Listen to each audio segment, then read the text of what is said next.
All right, let's move to number 6 on our top 10 storylines of the Dolphins versus Jets Week 14 matchup. Miami traveling up to New York, New Jersey, whatever. Where do they stay? Do they stay in Jersey or do they stay in New York? We'll have to figure that out. If you guys know that, I got an extra room if somebody, if yeah. Devon Achane wants to come by. You're a bit far from the stadium, but I'm sure they can make it work.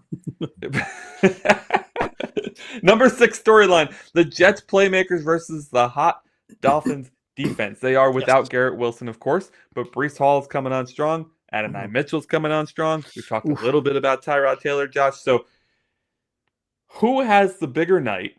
Is it Hall and Mitchell, or our swag and wagon Dolphins defense? I mean, honestly,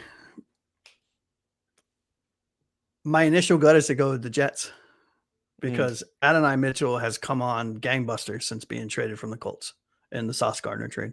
And Breece Hall has found a second wind. But I'm going to go with our beloved Miami Dolphins defense because I'll tell you what, the way Weaver has them playing in the last 5 weeks now, they're a top 6 NFL defense in a lot of the key major statistics and categories. So I think we're going to lock in. We always play the Jets close. One team could be Super Bowl contenders. The other team could be vying for the number 1 overall draft pick. And we're still playing. It's a 3 to 7 point game. So this is going to be some hard-nosed football, but I think Dolphins defense is hitting their stride when they need to. They're playing for pride. Like Kosa said earlier, I think this defense is going to show up and try to shut some people up. Yeah, I'm on the Dolphin side on this as well. Yep. Listen, what has been my criticism of the defensive stats? It's been against shit quarterbacks. Who are we playing? We're playing a shit quarterback. Yeah. I don't care what you think about Tyrod Taylor. He's not a top 15 quarterback in the league. So in my mind, he's a shit quarterback. And if you're going to be like, well, what about Tua? He's a shit quarterback too. Let's go. You want to go? Let's go. Amen, brother. This was a closer than expected game first time around. We ended up with the win at home against the Jets, but they were starting to drive against us and they shot themselves in the foot. They had a lot of penalties in that game against us. So I think the defense playing better will help us if they have cleaned up their act, right? Because they really lost that game for themselves the first time around. We might actually have to beat them this time.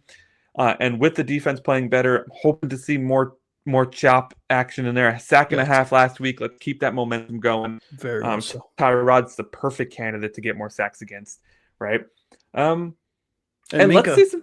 Yeah, Minkah's coming off arguably the best game of his career.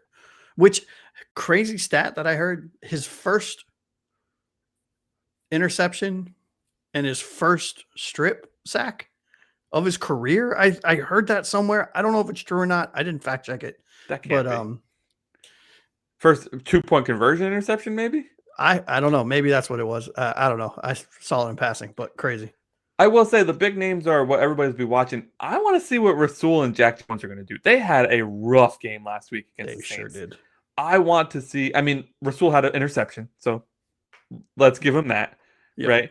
But otherwise, he then followed it up with getting burnt by Devon Vele for multiple times. Jack Jones, I forgot what number he was, and I kept saying to myself, who the hell's 23, and why is he all over the place getting burnt, falling down, all this other shit? Freaking Jack Jones looked like a rag doll out there just getting tossed around. I want to see a bounce-back game from these two, and I think they will. I've really become impressed with Jack Jones after listening to his interview, his post-game interview a few weeks ago when he had the game-stealing interception. That's just a guy who I think he knows what he's doing out there. I don't know if he always has the athleticism to get it done, but I do think just listening to him talk in his interviews, he knows what he's doing out there. He does. So I want to see him. He's feast or famine, though. He's the right, and we said it before when we signed him. He's the Jameis Winston of cornerbacks. Yeah, right. He's gonna get you 5 interceptions. He's gonna give up 5 touchdowns. And Rasul's been the same way. We have very hot and cold, feast or famine type corners, and I think that's okay with the way the rest of the defense is. Yeah, of course it is. Yeah, 100%. I mean, look, it's not like we have a choice, so it's got to be okay.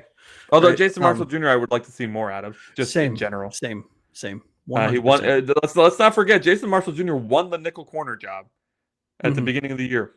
Had a bad game that wasn't his fault, and then got benched and is in Weaver's doghouse. Got benched. Then he got hurt. Mm-hmm. So he was out for a few weeks with an injury. Now he's back. So, and then they played Ethan Bonner over him. What a freaking mistake that was. Quickly, Jason Marshall got put back out there. That was hilarious, dude. Nuts. It was like, Bonner, go in. Just kidding. Come on out, I've buddy. never seen a coach change his mind so quickly. He was like, "Oh no. I was just kidding. I was just." You kidding. actually went in. I was joking.